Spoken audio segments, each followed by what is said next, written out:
యాత్రికం కృపయా ధ్యాన్ దీజియే అంటూ స్టేషన్లో అనౌన్స్మెంట్ తర్వాత ఓ ట్రైన్ బయలుదేరింది. ఓవైపు కుండపోత వర్షం, మరోవైపు గంటకు 80 నుంచి 100 కిలోమీటర్ల వేగంతో ట్రైన్ ముందుకు దూసుకెళ్తోంది. సాధారణంగా వర్షాలు రైల్వే ట్రాక్కు మునిగిపోవడం చూసాం. కానీ ఏకంగా ట్రైన్ లోకో పైలట్ క్యాబిన్లో వర్షం పడడం చూసారా? లోకో పైలట్ క్యాబిన్లో వర్షం కురిస్తే ప్రయాణికులను ఎలా గమ్యస్థానాలకు తీసుకెళ్లగలడు అనే కదా మీ డౌట్. ప్రస్తుతం ఇలాంటి వీడియోనే సోషల్ మీడియాలో వైరల్ అవుతోంది.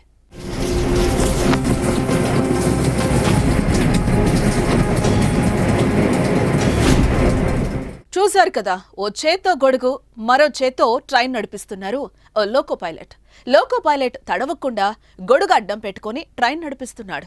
అయితే విషయం రైల్వే బోర్డుకు తెలిస్తే సస్పెండ్ చేస్తారన్న భయంతో పైలట్ ముఖం చూపించడం లేదు, రైల్ నంబర్ కూడా చూపించలేదు. ఇలా ఒంటి చేత్తో ఆ లోకో పైలట్ కొన్ని గంటలు ట్రైన్ నడిపి ప్రయాణికులను సేఫ్గా చేర్చాడు. అయితే దీనిపై నెటిజన్స్ మండిపడుతున్నారు. తక్షణమే లోకో పైలట్ క్యాబిన్స్ పరిశీలించాలని ఇండియన్ రైల్వేకు ఎక్స్ వేదికగా ట్యాగ్ చేస్తున్నారు. దీనిపై మీ కామెంట్స్ ఏంటో తెలియజేయండి.